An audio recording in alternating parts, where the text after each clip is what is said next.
પરીક્ષા આપવા છતાં વિદ્યાર્થી સુરત રેલવે સ્ટેશનના પાર્કિંગમાં ગાડી પાર્ક કરવા છતાં પાર્કિંગ કોન્ટ્રાક્ટરે કરેલા અસભ્ય વર્તનનો વિડીયો વાયરલ થયા બાદ રેલવે પોલીસ પાર્કિંગના બંને કર્મચારીઓની ધરપકડ કરી.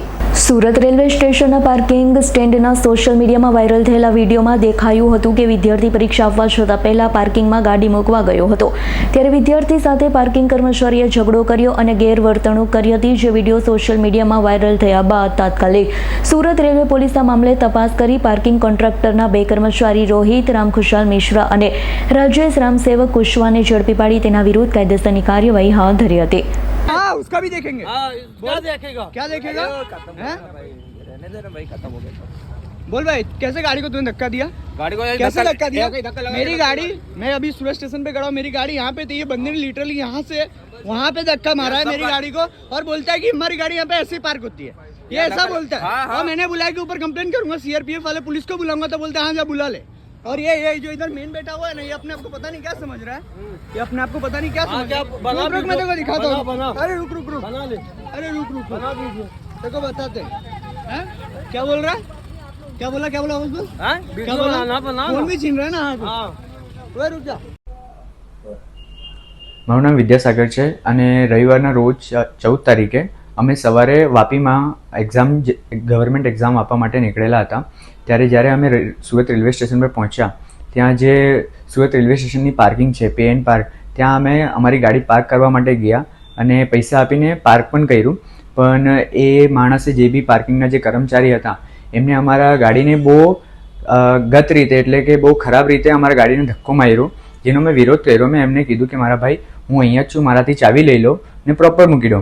પણ એ અમારાથી ગુસ્સેમાં, તમડીમાં એમ કહે કે हाँ हमारे यहाँ हम लोग ऐसे गाड़ी पार्क करते हैं, कराना है तो करा वरना यहाँ से लेके निकल, એવું કીધું. તો પછી અમે કીધું કે ભાઈ ऐसा क्यों बोल रहे हो, हम लोग इधर पे ही हैं, आप हमसे चाबी ले लेते, आपको क्या प्रॉब्लम है. देन પાછું એ કહી અમને કે ભાઈ એક કામ કર, તું अपना गाड़ी ले और रसीद दे और निकल इधर से, એવું બધું કીધું. તો મેં કે ઠીક છે ભાઈ. તો હું રસીદ પણ લેવા ગયો.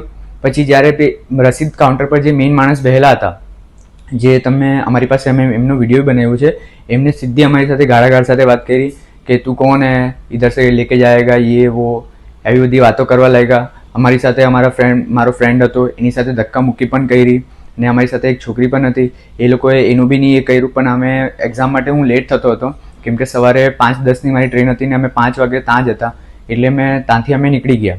અમે બધા લોકો કેવી રીતે અમારું બચાવ કરીને અમે ત્યાંથી નીકળી ગયા. અને પછી જ્યારે સાંજે અમે પાછા આવ્યા, રાત્રે 10:30-11 વાગે અમારી ટ્રેન સુરત રેલવે સ્ટેશન પર પહોંચી રિટર્ન. તો પાછું એ લોકોએ અમને પાર્કિંગમાં અમારી સાથે મગજમારી કરી અને ગાડી અમારી ત્યાં મૂકી દીધી ને કે ગાડી નહીં લે જાને દેંગે यहाँ से, એમને તેમ हमारा कॉन्ट्रैक्टर आएगा तभी तुम गाड़ी ले जा पाओगे, આવી બધી વાતો કરવા લાગ્યા. પણ ત્યાં જ સુરત રેલવે પોલીસના કર્મચારીઓ અમારી પાસે આવેલા, એમને પણ અમારી સહાયતા કરી ને કીધું કે ભાઈ તમે એમની પર અરજી કરો તો અમે આ લોકો પર સખ્તની સખ્ત કાર્યવાહી કરશું. તો આવી બધી ઘટના થઈ હતી.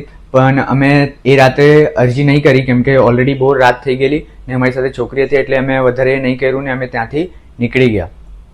તો આવી બધી વસ્તુ થઈ છે અમારી ઘટના, જેમાં અમારી માંગણી એ છે કે એક જણા એમાં પકડાઈ ગયા છે, પણ 2 લોકો જે અમારી સાથે જે મેઇન મગજમારી કરી હતી, જે ધક્કામુક્કી કરી હતી, અમારી એ માંગ છે કે એ લોકોની બી પકડાઈ થયું જોઈએ, એ લોકોને બી પકડવું જોઈએ.